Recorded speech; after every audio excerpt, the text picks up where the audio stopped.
En esta lección te presentaré la descripción general de los procedimientos que seguimos para planificar una sesión de clase para el tema magnitudes y medidas. La planificación que te presenté en este módulo se organizó para escolares de quinto grado de primaria.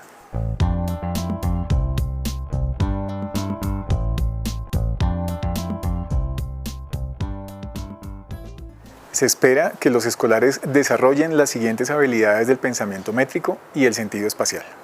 Con respecto al pensamiento métrico, algunos logros que lo conforman son los siguientes. La construcción de conceptos de cada magnitud, en este caso, volumen y capacidad. La comprensión de procesos de conservación de magnitudes. La estimación de magnitudes. La asignación numérica. Tuvimos en cuenta el énfasis que hace el sentido de la medida en las habilidades de los escolares para utilizar las nociones de magnitud y medida en diferentes contextos. El sentido de la medida se centra en dimensionar adecuadamente el entorno y en aplicar reflexiva y coherentemente diversas estrategias de medida de acuerdo con las exigencias y necesidades de cada situación. Los ejes que organizan el sentido de la medida son el reconocimiento de cualidades medibles como punto de partida para el aprendizaje de nociones como la cantidad de magnitud y la comprensión del proceso de medir, que involucra procedimientos para obtener el número que representa la medida de la magnitud, que a su vez ayudan a desarrollar la idea de unidad de medida.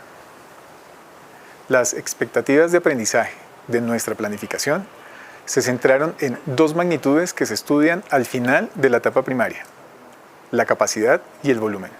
Las tareas de aprendizaje de la planificación de este módulo contribuyen al desarrollo de tres habilidades fundamentales durante el aprendizaje de las magnitudes. La conservación de la cantidad, es decir, el escolar debe aprender que la cantidad de magnitud no cambia cuando se modifica el objeto mediante transformaciones que afectan a otras características del objeto, pero que son independientes de la magnitud de medida. La transitividad. El escolar debe poner en juego la propiedad de que si un objeto es mayor que otro y este es mayor que un tercer objeto, entonces el primero es mayor que el tercero. Y la composición aditiva. El escolar debe aprender a realizar transformaciones de los objetos que faciliten el cálculo de la cantidad de magnitud. También tuvimos en cuenta los objetivos de aprendizaje de la capacidad y del volumen que registramos en el curso anterior. Están organizados en los 4 ámbitos siguientes. Percibir la magnitud y sus propiedades.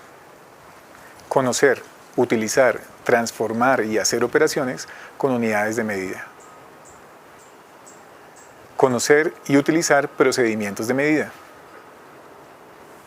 Y resolver problemas de medida de cantidades en contexto.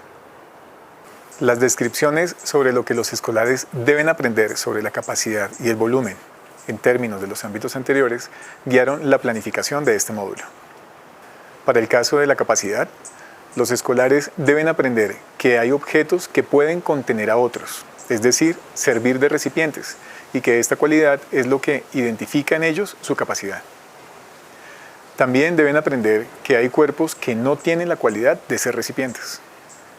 Los escolares deben aprender que la unidad de medida de referencia para la capacidad es el litro y que sus múltiplos y divisores siguen el mismo sistema de múltiplos y divisores que el metro, pues sus unidades se corresponden con los del sistema decimal de numeración y se nombran con los mismos prefijos. En el caso del volumen, los escolares deben aprender a comparar y ordenar objetos según su volumen y deben aprender que la unidad estandarizada de volumen es el cubo unidad, lo que lleva al escolar a conocer el metro cúbico, sus múltiplos y submúltiplos, y aprender que van de 1000 en 1000. Debido a que el volumen del agua contenido en una botella de 1 litro es de 1 decímetro cúbico, los escolares han de aprender la relación fundamental entre el volumen y capacidad, que 1 litro equivale a 1 decímetro cúbico. Los escolares deben aprender métodos directos de cálculo de volumen, como contar la cantidad de cubos unidad que componen una figura. Además, los escolares deben aprender que el volumen y la capacidad de los objetos no es proporcional a su superficie, es decir, que puede haber objetos con mucha superficie, pero poca capacidad y viceversa. Finalmente, podemos usar como referencia para nuestra planificación la información sobre algunas expectativas de aprendizaje de la medida al terminar el grado quinto que vimos en el curso anterior. Las expectativas son las siguientes: reconocer magnitudes, ordenar objetos según magnitudes, seleccionar unidades arbitrarias y estandarizadas, estimar medidas y utilizar procedimientos de medida. La información anterior nos permitió redactar el objetivo al que queremos contribuir con nuestra propuesta de planificación sobre el tema magnitudes y medida. Establece la diferencia entre la capacidad y el volumen de objetos en contextos de resolución de problemas que involucran procedimientos de medición.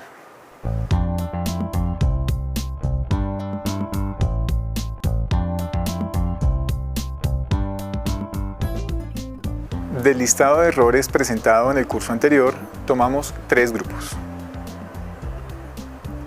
El primer grupo de dificultades está asociado a la conservación de la cantidad. Los escolares relacionan el volumen de un objeto con su aspecto o con su posición. Por ejemplo, algunos escolares piensan que una torre de cubos de base cuadrada ocupa menos que otra de base rectangular alargada. El segundo grupo de dificultades está relacionado con el establecimiento de relaciones de dependencia entre 2 magnitudes diferentes. Algunos escolares, para calcular el volumen de figuras compuestas por cubos unidad, cuentan los cubos que se ven en la superficie. No perciben que cuentan algunos cubos más de una vez y que ignoran los cubos interiores. Por ejemplo, en el prisma de la figura responden que tiene volumen de 66 unidades. El tercer grupo de errores se debe a un débil desarrollo de las habilidades de visualización. Por ejemplo, en el caso del cálculo de volumen aparecen dificultades relacionadas con la visualización como las siguientes, que se deben al tipo de representación utilizada. Si se usan figuras compuestas por cubos unidad construidas con algún tipo de material manipulativo, algunos escolares incurren en el error de no considerar los cubos interiores. Si se usan dibujos de figuras tridimensionales en papel, la dificultad de visualización aumenta. Esta nueva información nos ayudó a concretar aún más las metas de nuestra planificación. Las redactamos de la siguiente manera: organizar figuras tridimensionales representadas en el plano según su volumen y superar errores relacionados con no tener en cuenta las caras que no se ven en una representación plana de una figura tridimensional y contar cubos unidad más de una vez. Tener en cuenta la forma y medida de objetos para calcular la cantidad que puede contener un recipiente y superar errores relacionados con relacionar el volumen de un objeto con su aspecto o con su posición.